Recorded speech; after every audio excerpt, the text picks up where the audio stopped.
Hello guys, welcome back to my YouTube channel, Marlena Dura. Just walking around our house.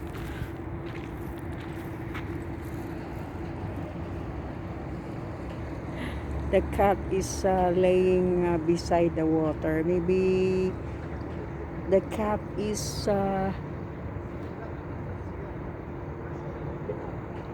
hot because of the weather. It's hot, so it lays beside the water. So let's go there. Look at that. The pigeon, guys, I think they are ready to preparing to go to sleep. They all there. Oh, you see, look at that. Preparing to go to sleep for the from the whole day of going to have food.